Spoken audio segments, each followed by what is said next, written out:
একদিকে আমরা মানুষের বড় ধরনের আকাঙ্ক্ষা দেখছি নির্বাচনে যাওয়ার জন্য।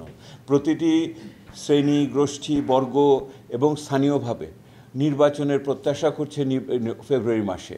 আবার একই রকমভাবে সেই মানুষটিই বলছে যে নির্বাচন হওয়ার না হওয়ার আশঙ্কা অনেক বড় ধরনের রয়েছে, এবং যদি সেই নির্বাচন হয়ও সেটা সুষ্ঠু, গ্রহণযোগ্য, অংশগ্রহণমূলক হবে কি না তাতেও তার সংশয় রয়ে গেছে।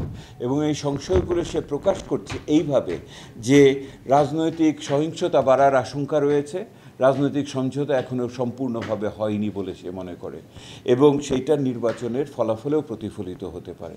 নির্বাচন কমিশনের যে কথাগুলি তারা বলছে, স্থানীয় পর্যায়ে নির্বাচন কমিশনের আচরণের ভিতরে তারা ওটাকে দৃশ্যমান হতে দেখছে না, তারা সেইটা মনে করছে না। এখনও ভোটার লিস্ট থেকে আরম্ভ করে নির্বাচনে ভোট গ্রহণ, বুথের সংখ্যা থেকে আরম্ভ করে সেইটাকে হিসাব করা, প্রবাসীদের ভোট ইত্যাদি অনেক বিষয়ের ভিতরে অনিষ্পন্ন বিষয় রয়ে গেছে বলে ওনারা এখানে মনে করছেন আর কি।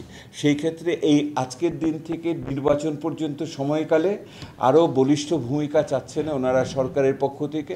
সরকারকেও রাজনৈতিকভাবে নিরপেক্ষভাবে ওনারা দেখতে চাচ্ছেন, যেটার ব্যাপারে ওনারা এখনও নিশ্চিত না বলে ওনারা বলছেন। এবং তার সাথে সাথে নির্বাচনকে আরও দৃঢ় ভূমিকায় সক্ষমতা প্রদর্শন করতে হবে।